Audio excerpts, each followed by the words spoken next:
Donc, Chaye Sarah. Chaye Sarah, on ne peut pas le comprendre si on ne lit pas la fin de la parashat Vayera, où il y a eu la Kadat Yitzhak, le sacrifice d'Israël. Alors vous savez que le sacrifice d'Israël, Sarah, Imenu, est mort à partir de la Kadat Yitzhak. Puisque le Satan a montré, en une sorte de vision obscure, une vision ténébreuse, il a montré Abraham avec le couteau prêt à tuer le fils d'Israël. Quand Sarah a vu ça, elle a été saisie d'effroi, elle est morte d'une crise cardiaque, on va dire. Bon. Donc là, il faut d'abord comprendre la Kadat Yitzhak pour comprendre la mort de Sarah. Et la Kadat Yitzhak, c'est quelque chose de fondamental. Le Zohar l'appelle Shamaim. Shamaim, c'est Esh Vemaim, le feu et l'eau, le mélange de feu et de l'eau. C'est la naissance de la Torah, c'est la naissance de la Kedusha. Ça veut dire que à partir de la Kadat Yitzhak va naître l'identité générique de l'être juif. L'être juif naît à partir de la Kadat Yitzhak. Pourquoi? Parce qu'Abraham imaginait qu'Abraham était un être tout d'amour, d'un amour infini. Un amour tellement loin que c'est grâce à l'idée d'amour qu'il découvre l'idée que Dieu est créateur du monde. L'idée philosophique du Dieu créateur et Dieu unique vient de l'amour qu'Abraham porte aux choses. Il porte tellement d'amour aux choses qu'il comprend que le monde est le résultat d'un acte d'amour. Donc l'amour, le chesed, est toute la vie d'Abraham. Et un jour, Dieu lui demande, va tuer ton fils que tu aimes. Il n'y a pas d'acte plus opposé à l'amour que de tuer le fils que tu aimes. Il n'y a pas. Et pourtant, il va le faire. À ce moment-là, il y a une sorte de rupture ontologique, d'une rupture essentielle. S'il n'avait été qu'un goy, il aurait dit à Dieu, mon Dieu, je ne peux pas faire ça. Le goy peut être spirituel, il peut pousser au maximum ses potentialités, dans le meilleur des cas, ses potentialités spirituelles, mais il ne peut pas faire quelque chose qu'il n'est pas. Il ne peut pas. Abraham va faire quelque chose qu'il n'est pas. Il est tout amour, il va être capable d'un acte qui est l'anti-amour, tuer le fils qu'il aime, qui est l'acte le plus opposé à l'amour.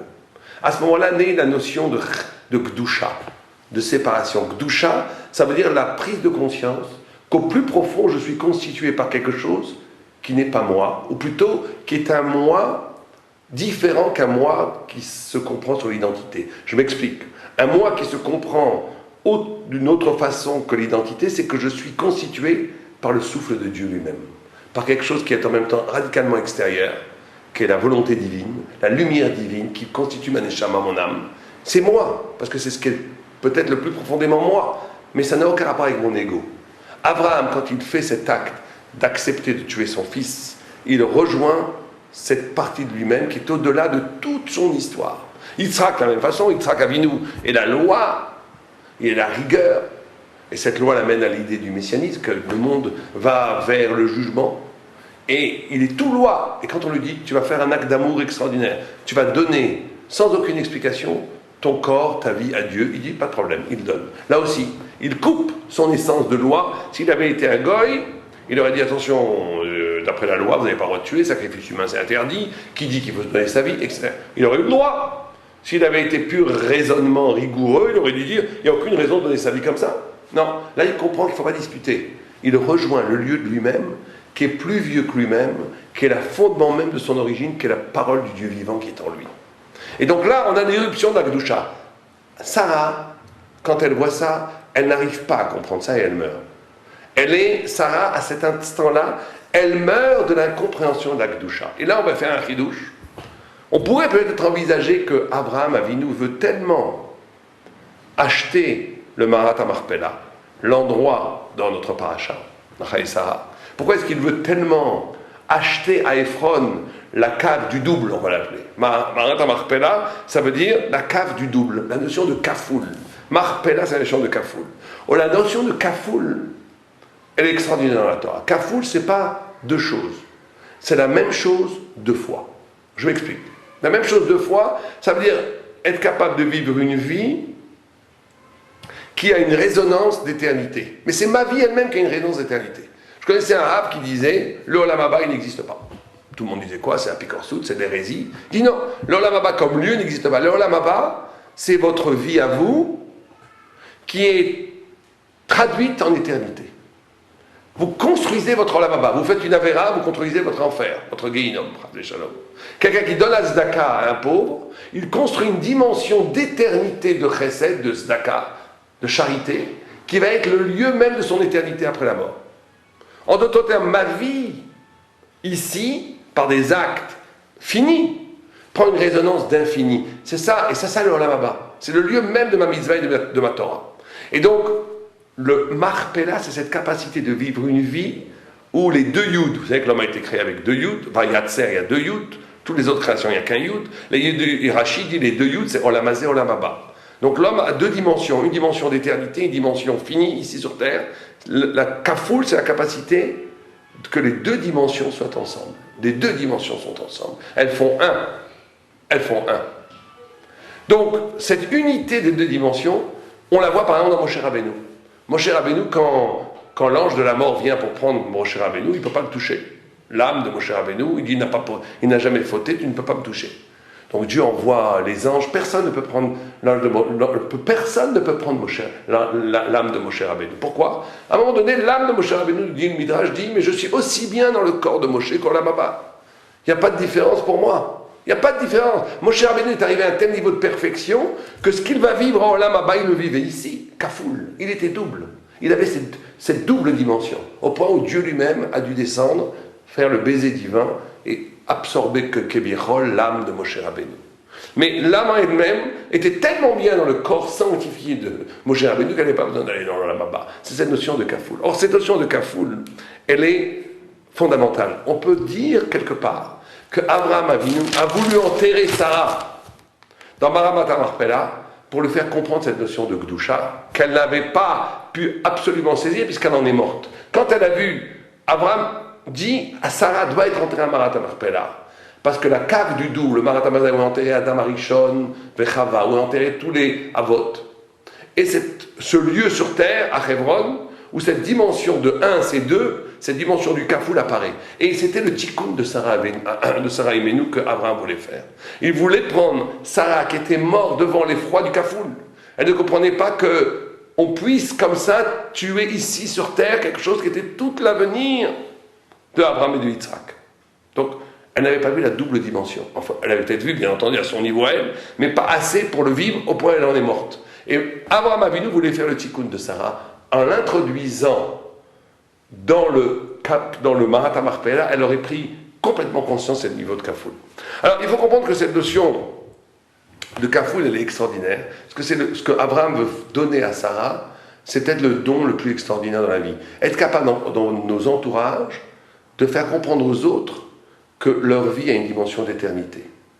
Que ce qu'ils font n'est jamais gratuit, que tout ce qu'ils font va se traduire par quelque chose d'éternel. Et peut-être même faire prendre conscience aux autres que leur peur, leur angoisse, est peut-être le signe, justement, de quelque chose qui dénote le plus profond de leur génialité, de leur beauté. Ne pas avoir peur, vous savez qu'on dit, c'est merveilleux comme Rachi insiste sur cette notion de beauté. On dit qu'elle avait 7, 20, 100 ans, 127 ans découpés en 7, 20, 100. La notion de beauté, c'est le signe de l'unité.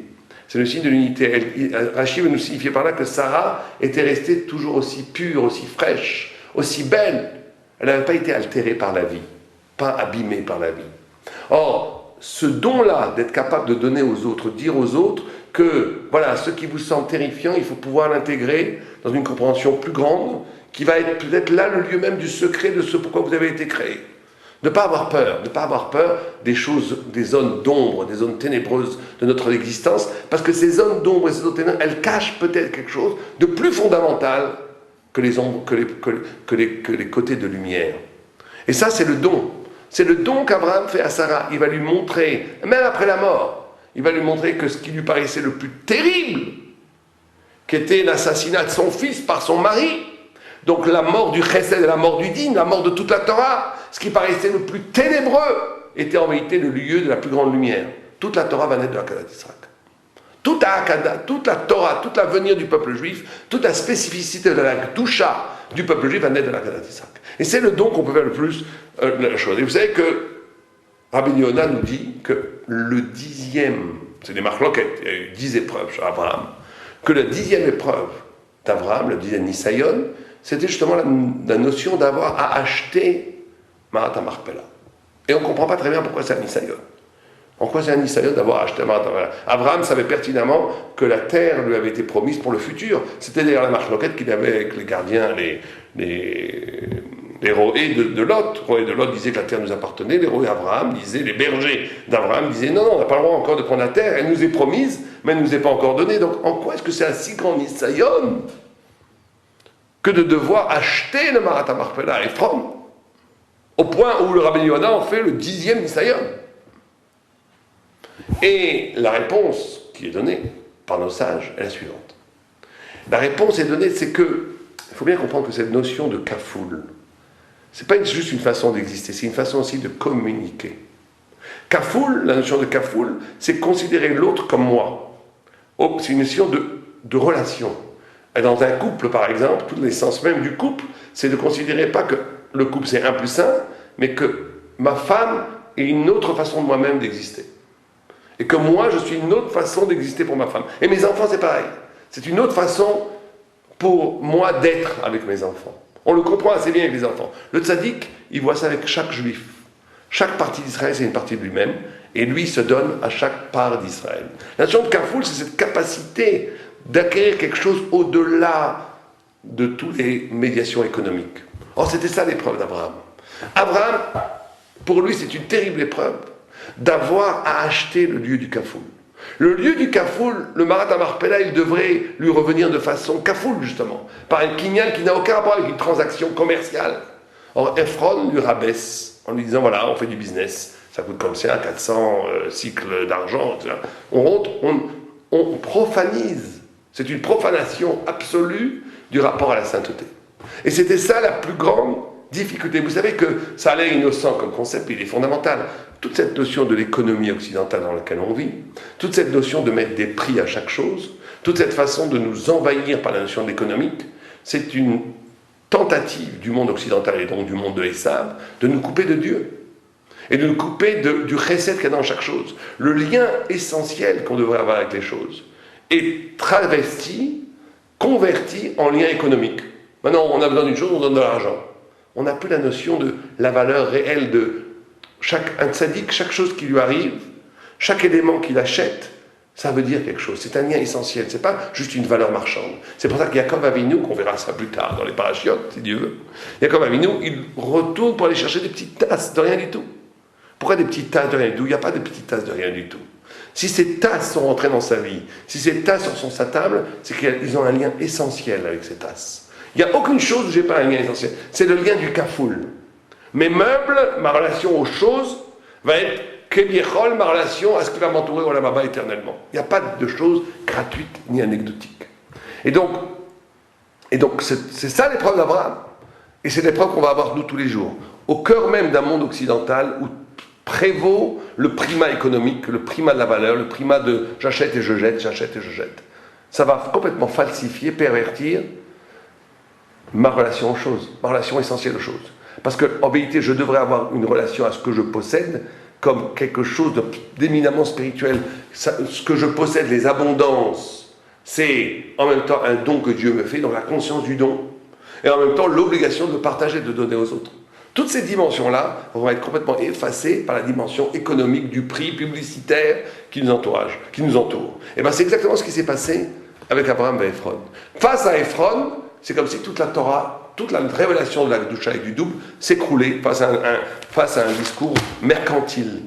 Et donc, ce qui va être pour nous l'épreuve, ça va être comment au cœur même d'une société mercantile, d'une société où tout est business, où tout est argent, de dire non, moi je ne me laisse pas avoir par l'hypnose de l'argent, par l'hypnose de la fausse valeur. Je ne vais pas traduire ma vie par des chiffres et par des monnaies. Je ne vais pas traduire ma relation aux gens et ma relation aux choses par des chiffres et des monnaies. Je vais revenir à l'essentiel. Je vais casser ce carcan, parce que vous savez que tout ça est très profond. Si le monde occidental, le monde non juif, essaie de faire ça, c'est qu'il veut couper le monde de Dieu. C'est qu'il veut donner au monde une sorte d'autonomie qui n'a pas besoin de Dieu. On va donner la valeur à partir de nous, ce qu'on va définir comme valeur. La valeur va être définie à partir de nous-mêmes. Il n'y a plus besoin de révélation, il n'y a plus de valeur qui vient d'en haut. Toute la valeur est investie à partir du bas. Et nous, on vit dans ce monde-là. On vit dans un monde économique où toute valeur est inscrite à partir du bas. Et donc il faut casser ce discours.